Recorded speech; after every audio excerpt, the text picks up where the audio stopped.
Good morning, Renee Parenteau. Good morning. I am here today with my guest and friend and fellow Rotarian, Renee Parenteau, celebrity photographer and professional makeup artist. Renee, we are here in your absolutely beautiful Springfield photography and makeup studio, and I can see the walls just full of all kinds of work that you do with people in our town, famous or unfamous. You did my headshots and everybody loves them, and I just think the world of your work. And why don't you tell the viewers how you chose this profession and how you first got started? I was always considered myself an artist. When I was a kid, I won this poster contest, and ever since then, it was a statewide contest. I got to go on TV and that sort of thing, so I considered myself an artist. And when I left high school, I studied fashion merchandising in a school in Portland, and right next to it was a makeup studio. And I looked at that studio and I said, that's it. That's what I want to do. It combines art, fashion, working with people. So I became a makeup artist, worked for the Seattle Opera as a start, then moved to Los Angeles and worked with all the best photographers on magazines, magazine shoots, which are some of the samples behind me here, and fashion catalogs. And after about 10 years, I decided I wanted a new art, so I thought photography would be a no-brainer because I worked kind of helping the photographers anyway, almost like an assistant, just because I happened to be on set, and studied photography, and now I do both. So I do the photos, specialize in headshots, making people look good, and also doing their makeup before the session. So it's just fabulous working as an artist, and I'm really happy for the support of Jacksonville people. Did you grow up in Jacksonville? I grew up in, well, I was born in Texas. Then after 6 months we moved to Los Angeles. Then after middle school we moved to Oregon. After high school I moved to Seattle and back down to Los Angeles. So 11 years ago I came out to Jacksonville because I had friends out here and needed a change from the hectic traffic and that sort of thing in Los Angeles.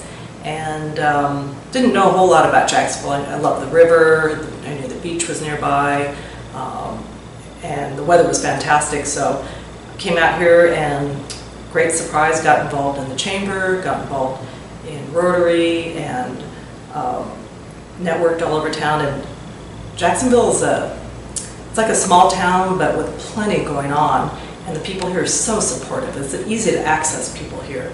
Unlike a bigger city where there's just so many people, you can't access celebrities or the mayor unless you have certain, special channels to get in. So just really enjoying my time here in Jacksonville. How did you come to Jacksonville in the first place? Did somebody suggest it to you? Or? Well, the truth is I was married to somebody at the time that had a good friend out here who actually started a burrito gallery in Uptown Market. And so that's how we knew about Jacksonville. And we were both looking for more of a quality of life and decided to come out here. And otherwise I wouldn't have known about Jacksonville. And I love adventure, I love change. So, and it just turned out to be a fantastic opportunity here. It's interesting how you say that you got involved with the Jack's Chamber. I would say so, because you were selected as small business leader of the year in 2016. Is that correct? Yeah, in 2016 I became Small Business Leader of the Year for the Downtown Council with the Jack's Chamber. Amazing. Congratulations. Thank you. And the Chamber has been really supportive too in my network of business contacts and social as well. Well, I've seen you all around town for years, and we've developed our own friendship, and then of course I came to you for my professional headshots. But how did you find Rotary as an institution, let's say, compared to the chamber? Or not, is one better than the other, but how do they complement each other in your business networking arena? I think the Rotary and the Chamber definitely do complement each other. I think the Chamber is more business-oriented, completely business and networking oriented. They get involved in local policy for downtown development and that sort of thing. And then the Rotary is similar as far as you have an overlap of people, so it reinforces the networking, but the Rotary is service above self. And so Rotary, it goes one step beyond, and it's about service and serving the community and doing more for the community than just business. And what does it mean to be a Small Business Leader of the Year through the Jacks Chamber? It means being Small Business Leader of the Year is a business under, I believe, $1 million. There's certain qualifications. You have to be in business for 3 years.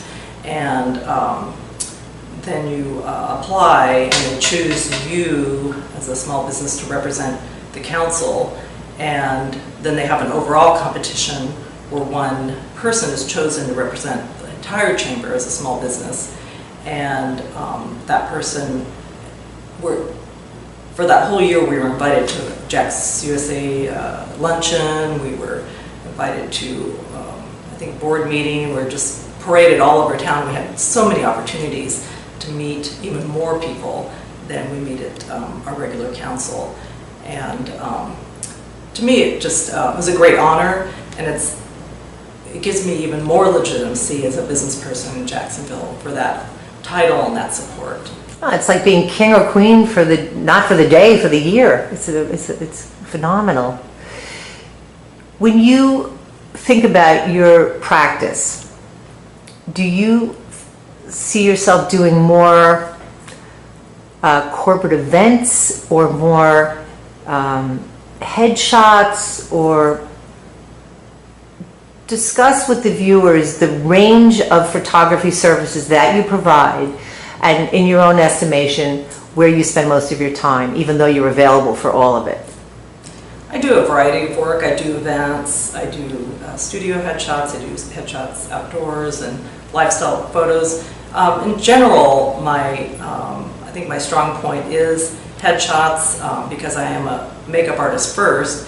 So I photograph people like a makeup artist because I want everybody to look good and also exude their personality. So one-on-one headshots, or I go on site to a company and do a series of headshots for all their employees or executives. And so that is my strong point. That's a majority of my business. And outside of that, I do some events for these corporations, and as long as it includes people, I don't do real estate photos or building photos because that's a whole other specialty. But events and headshots is pretty much what I do. I also do family photos, and lately it's been popular to do milestone photo sessions, like for your 20th, 30th, 40th, 50th, 60th birthday or whatever. Nice. And those are so fun. Or senior photos. I love senior photos because the kids get to express themselves, be fashion, or do something. The boys are on a basketball court, or one boy loved murals in town, so we went all over town, did photos in front of murals. So as long as it has to do with people, I love it. And I do love fashion whenever I get a chance to do that. Now, there's this whole movement with men's makeup. Do you find that men are asking for makeup now for the headshots, or you don't do that, or is that not a thing? I like to do men's makeup because when I work as a makeup artist and I go do television, like I'm going to do this afternoon, they all have makeup because there's a certain way the skin photographs that is different than in real life. So you want the skin to look not shiny, you want it to look healthy and as far as color, so the way the camera reads it. So in my headshots, occasionally they'll come in and they'll say, whatever, if you need to put makeup, they're willing to do anything to look good for a picture. That's and great. They're definitely a lot more open to it. In fact, today I just made up a CEO for a video and some headshots, and he said, no, we don't need to take it off, I'm fine. That's so great. A lot of people actually walk out with it thinking they look better, and it's so great to see that they're open to it. And because usually for men you just do very, very little, just make sure they're smooth and not shiny, and they look pretty good. That's great. That's great. There's a lot of young viewers watching, and I always like to ask this question of somebody who's reached a level of success as have you. with somebody who's interested in your profession, what kind of advice would you give them? I mean, you moved a lot. You didn't have an easy time, and yet you found a niche for yourself and you built a career that's resonant and that people believe in and follow you, and you're beloved here, and you got that. You made that happen. What kind of advice could you give to younger people watching who might want to follow in your footsteps? What kinds of advice would you give them to be in the profession that you found and made so successful? Usually when somebody wants to be a makeup artist, I tell them, please go to a larger market first. Go to LA, New York, even Atlanta or Miami. And there's a lot more opportunity for makeup in those cities, and get your experience and get your website really strong. And then you can you can go to any city after that, or come back to Jacksonville, and then you have a great resume, you have a great portfolio, and then you'll be like, then you already hit the ground running.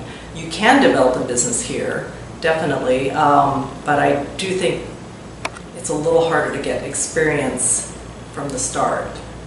So maybe just even go out for periods of time, go to New York for a seminar or for a summer, go and assist as far as photography, go assist some amazing photographers, and then you get to see how things work, and you learn things about lighting, learn more than you learn just in a classroom, and then come back, and then you have all that at your fingertips, and you have a better chance of succeeding. Then beyond that, groups like the Rotary, the Chamber, going out and networking and letting people know what you do is the best way to get clients. And you haven't stopped. I mean, you're continuously upgrading your credentials and your training, is that correct? I am. I feel like I always need to grow. I have to grow. I want to grow my business for my clients, but I have to feel inspired all the time. So I'm always looking at trends in photography and what everyone's doing, and maybe taking a new direction just for myself to keep my work fresh. So for myself and my clients, I have to stay fresh. I have to learn all the time. I'm always joining different groups and looking for new people to meet. But the great thing about Jacksonville is, like, after you've joined a few networking groups, you kind of see the same people, so it's great. It's like being out with your friends as well as business acquaintances. You know, there's a children's book called Where's Waldo? And it shows Waldo in a scene with thousands of people, and you have to find Waldo in that scene. And I kind of think of you, Renee, as Where's Waldo? So where's Waldo going to be next today? Today, I was at the Hyatt for a CEO photo shoot. I was at Calford Chop House for lunch.